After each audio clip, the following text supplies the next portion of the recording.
Alors, voyons. La gare de Grenoble. Ah, je me suis trompée de côté. Attends, comment ça se prend ça? La gare de Grenoble, d'après ma boussole. Comment ça s'utilise ce truc? Ah ah bah oui. Si le nord c'est par là, le sud c'est par là, donc je dois aller par ici. C'est bien ce qui me semblait. Oh, oh, oh. Ben non, finalement je crois que je me suis trompée de côté. Selon le sens d'où tourne le vent, je pense que je dois aller par ici. Mais bien sûr. Oh, ben non, apparemment, c'est pas ça. Je vais peut-être demander ma route. Pardon, monsieur, la gare de Grenoble, c'est par où? Mais vous allez à la gare? Bah dans oui. cette direction-là? Mais c'est pas dans cette direction, madame. C'est dans l'autre direction. Mais vous êtes complètement perdu. Perdu? Ah, mais c'est donc ça. C'est ce dont nous allons parler aujourd'hui.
Je suis le bon berger.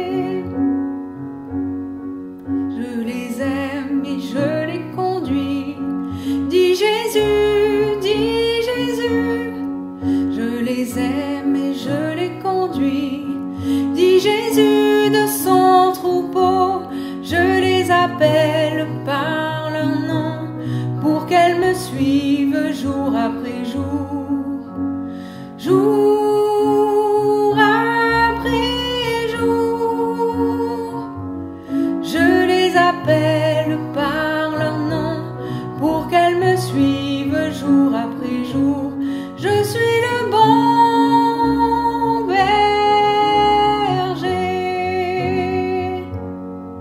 je les garde de tout danger, dit Jésus, je les garde de tout danger, dit Jésus de son troupeau. Je les protège du voleur, je les rassure quand elles ont peur. Même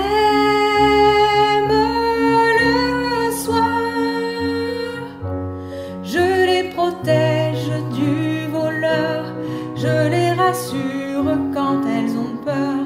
Je suis le bon berger.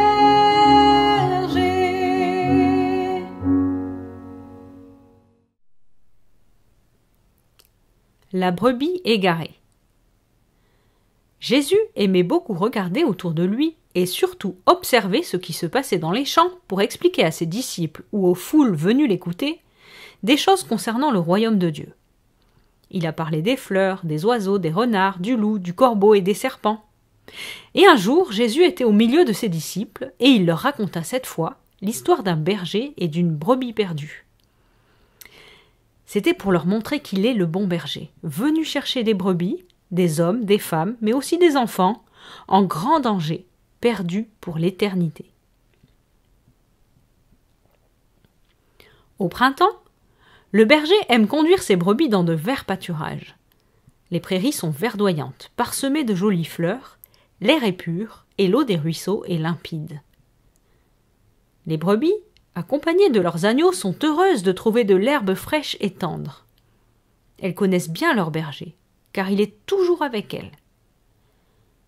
Tous les matins, le berger ouvre la porte de la bergerie et tout le troupeau sort pour brouter la bonne herbe. Tous les soirs, le berger appelle ses brebis. Elles reconnaissent sa voix et se rassemblent autour de lui. Quand le berger prend le chemin de la bergerie, les brebis le suivent et il les fait rentrer à l'abri. Dans la journée, le berger est là, toujours auprès d'elles, veillant pour qu'elles aient tout ce dont elles ont besoin. Les brebis sont confiantes, elles se sentent en sécurité. Le berger ne s'éloigne jamais. D'ailleurs, il connaît toutes ses brebis par leur nom. Celle-là, c'est Bouclette. Celle-ci, c'est Patte Noire. Cette autre, c'est Blanchette. Et la petite là-bas, c'est Intrépide. Il faut toujours avoir le regard sur elle. Un soir, alors que le soleil a commencé à se cacher derrière les sommets, le berger rentre son troupeau et comme il le fait toujours, il compte ses brebis une à une. Il en a 100. Quand il arrive à 90, il s'inquiète. 96, 97, 98, 99. Il en manque une. Il recompte.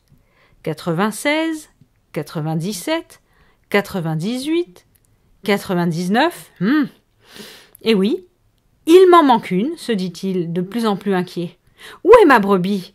Elle est perdue. Alors, il laisse les 99 brebis bien au chaud dans la bergerie et il reprend le chemin de la montagne alors que la nuit est déjà noire.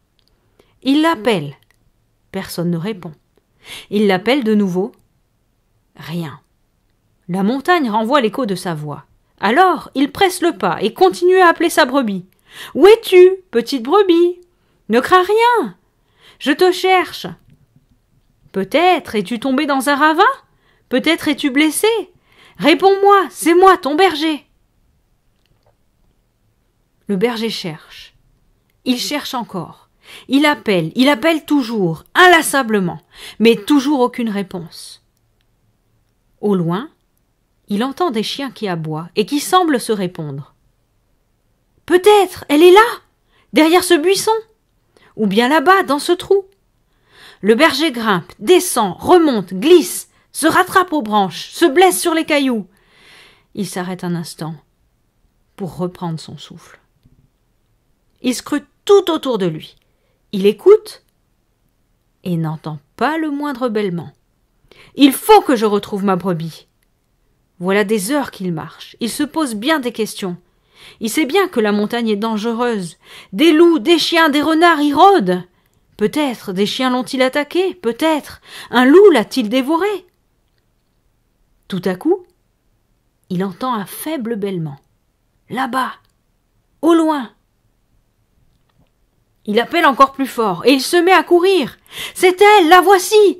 Elle est coincée là, dans un buisson d'épines. Le berger est rempli de joie. Oh, ma petite brebis, enfin je t'ai retrouvée. Il la caresse, la prend avec précaution dans ses bras. Elle est toute tremblante, elle a froid. Elle a eu tellement peur que le loup ne vienne la dévorer. Le berger regarde si elle n'est pas blessée. Il la met sur ses épaules, il ne sent plus sa fatigue. Il la rassure en lui parlant comme si elle comprenait. « Nous allons rentrer à la maison, lui dit-il. Nous allons retrouver la chaleur de la bergerie. Ne crains rien. Je suis là maintenant. » Et les voilà qui repartent. La brebis est confiante, rassurée. Elle bêle de contentement. On dirait qu'elle dit merci à son berger. Elle est bien, toute heureuse sur les solides épaules du berger. Le retour est joyeux. Dans la bergerie, les brebis attendent le berger et la brebis égarée. Les voilà, les voilà! Et c'est un concert de bêlements. Tout le monde est là maintenant. Quel bonheur! Quelle joie! Que notre berger est bon, pensent les brebis. Alors que l'histoire se termine, Jésus leur dit « Ce n'est pas la volonté de votre Père qui est dans les cieux, qu'il se perde un seul de ses petits. » Il voulait parler là des enfants. Oui, les enfants, aussi petits soient-ils, ont de la valeur à ses yeux, et il est venu sur cette terre pour les sauver.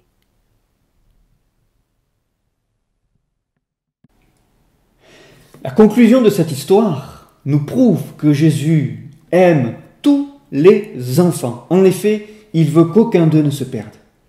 Pas même un seul. Vous rendez-vous compte, les enfants? C'est ainsi que Jésus vous aime. Oui, mais ça veut dire quoi, se perdre? Dans la vie de tous les jours, se perdre, c'est perdre son chemin, comme cela peut arriver à tout un chacun au cours d'une balade en forêt. Mais c'est aussi risquer de perdre sa vie, si personne ne nous aide à retrouver notre chemin. Oui, mais ce que Jésus nous montre dans cette histoire, c'est que se perdre, cela peut être aussi perdre son âme. Mais c'est quoi perdre son âme? Eh bien, comme cette brebis, nous pouvons perdre le chemin qui nous mène à Dieu et risquer de perdre la vie éternelle, ce qui a pour conséquence de passer l'éternité loin de Dieu. Mais Jésus aime tellement les enfants qu'il désire vraiment qu'il n'y en ait aucun qui reste perdu. Et il veut les secourir afin que chacun d'entre eux retrouve le chemin qui mène au ciel. D'ailleurs, un jour Jésus a dit « Laissez les enfants venir à moi, car le royaume des cieux, le ciel, est pour tous ceux qui leur ressemblent, c'est-à-dire pour tous ceux qui ont un cœur simple comme celui d'un enfant. » Mais alors, pourquoi la brebis s'est-elle perdue?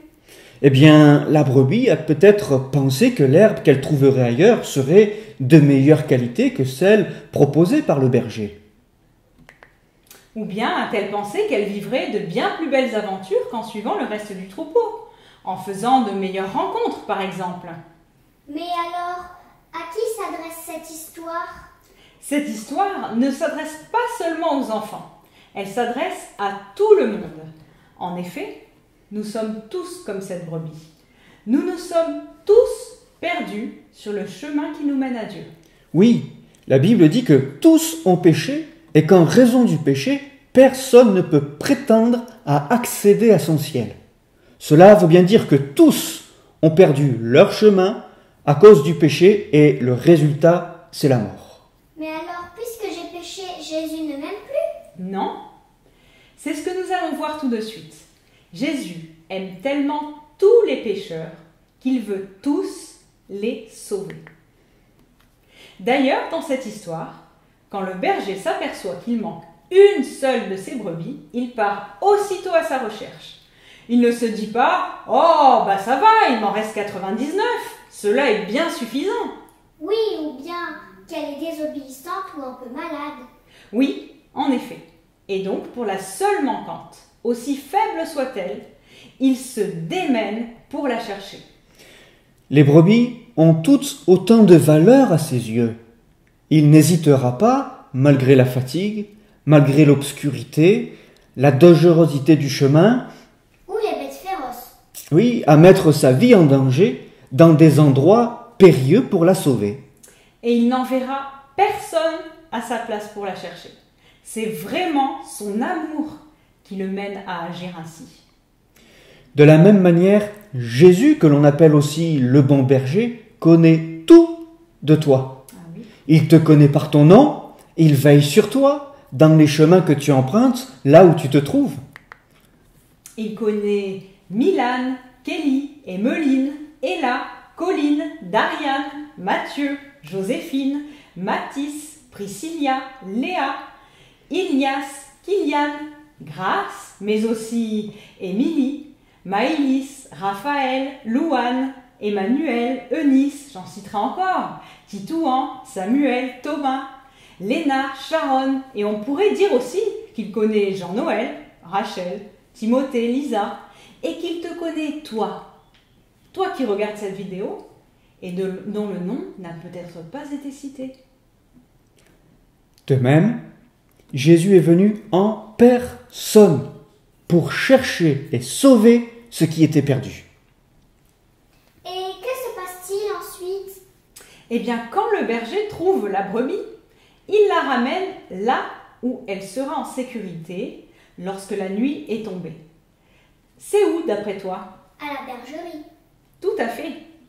Lorsque Jésus est notre berger et que nous sommes dans sa bergerie, nous sommes à l'abri du danger. Oh oui, à l'abri des loups, à l'abri des renards, des chiens errants et des autres animaux féroces. Autrement dit, lorsque nous sommes en Jésus, nous sommes à l'abri du diable qui rôde comme un lion rugissant. En effet, Jésus, le bon berger, veille sur ses brebis et il donne sa vie pour ses brebis. Oui, il est venu afin que ses brebis aient la vie. Quel merveilleux sauveur! Et pour finir, la Bible dit « Car le Fils de l'homme est venu chercher et sauver ce qui était perdu. » Oui, on le répète, c'est le livre de Luc au chapitre 19 et au verset 10 qui nous dit « Car le Fils de l'homme, ça veut dire Jésus, est venu chercher et sauver ce qui était perdu. Car le Fils de l'homme est venu chercher et sauver ce qui était perdu. » On pourrait apprendre ce verset à l'aide du chant qui va suivre. Chante avec nous.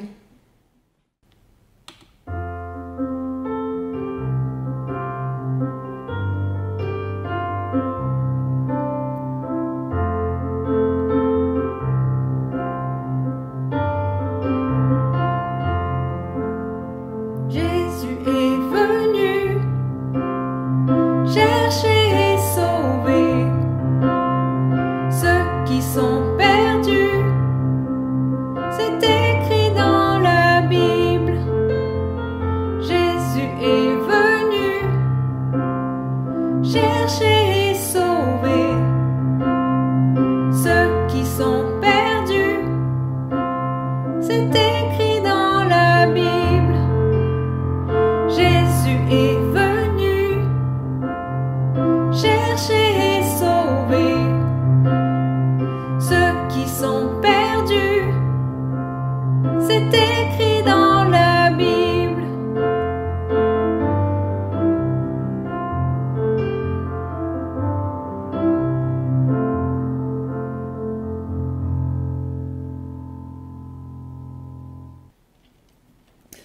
Alors, tu te souviens de la référence ?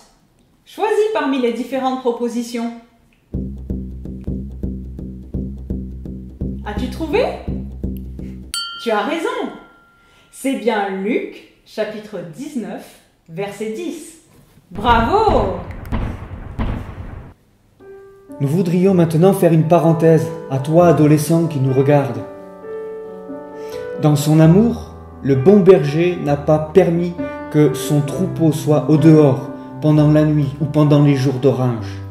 Mais tu as du mal à te dire que ce soit un privilège. Peut-être fais-tu partie des 99 brebis restées au-dedans. Et quelque part, tu envies la brebis qui a déjà fait l'expérience de s'échapper du troupeau.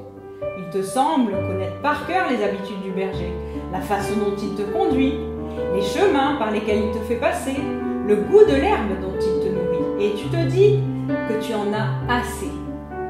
Pire, tu te dis qu'au sortir du confinement, tu aimerais bien te détacher de tout ce que tu as toujours vu et entendu, étant assez grand pour décider toi-même de tes choix. Le bon berger voudrait tellement que tu réalises le privilège que tu as de pouvoir être à l'abri, de bénéficier de sa chaleur, de sa présence à tes côtés et de sa voix pour te guider. Il veut t'inviter à prendre garde aux choses qui pourraient t'attirer dans le monde, afin de ne pas t'égarer. Profite de ces temps particuliers pour reprendre des forces en lisant sa parole, en chantant ses louanges, en développant un dialogue avec lui et en apprenant à reconnaître sa voix. Oui. Peut-être aussi, toi, tu te dis que ça fait beaucoup trop longtemps que tu es perdu, que tu as quitté la bergerie et que de toute manière, ton cas est désespéré. Pour reprendre ton langage, tu dis c'est mort.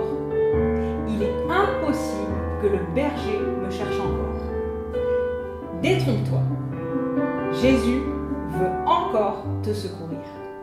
Si seulement tu acceptais que sa main te retire du buisson dans lequel tu te trouves, adresse simplement à lui un « au secours » et crois-le, il t'entend.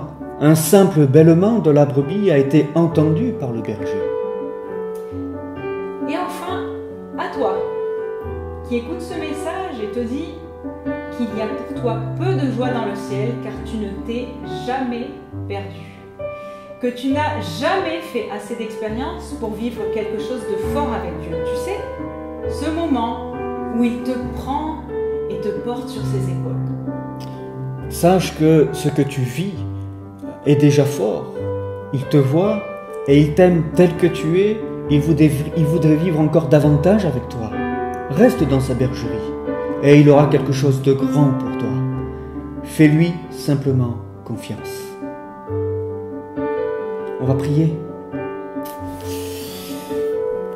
Notre Dieu, notre Père, Jésus-Christ, toi le bon berger, nous voulons maintenant encore nous approcher de toi et te demander encore de prendre soin de chacun d'entre nous, de prendre soin de nos cœurs, de nos vies, de nos âmes et de nous donner aujourd'hui tout ce dont nous avons besoin. Et merci de ce que tu es celui qui maintenant bénit ses enfants, bénit les adolescents. Seigneur mon Dieu, merci de ce que tu es celui qui pourvoit maintenant à tous leurs besoins. Merci encore de ce que tu es celui qui veille sur eux et qui prend soin d'eux. Merci de ce que tu es celui qui vient au secours peut-être de celui ou celle qui maintenant est fatigué, lassé, découragé, épuisé.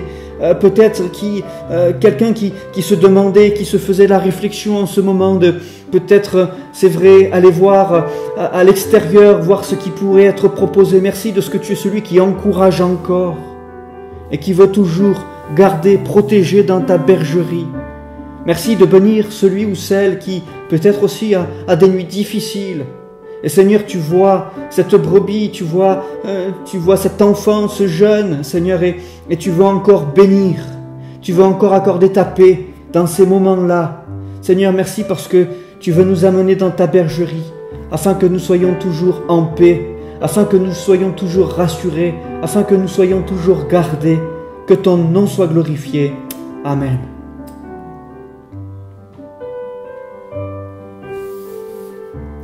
Nous pourrions prendre cet autre chant.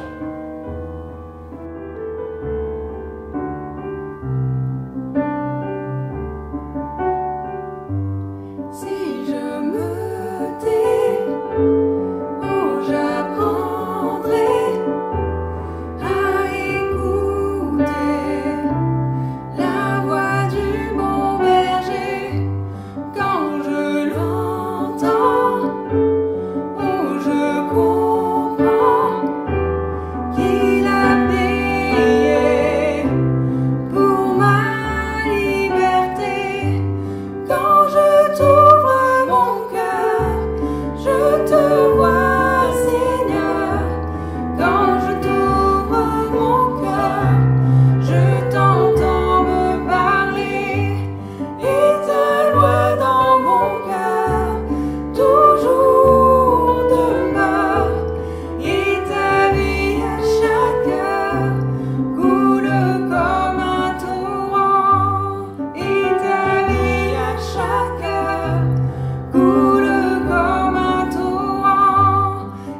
revoir les enfants. Et À bientôt.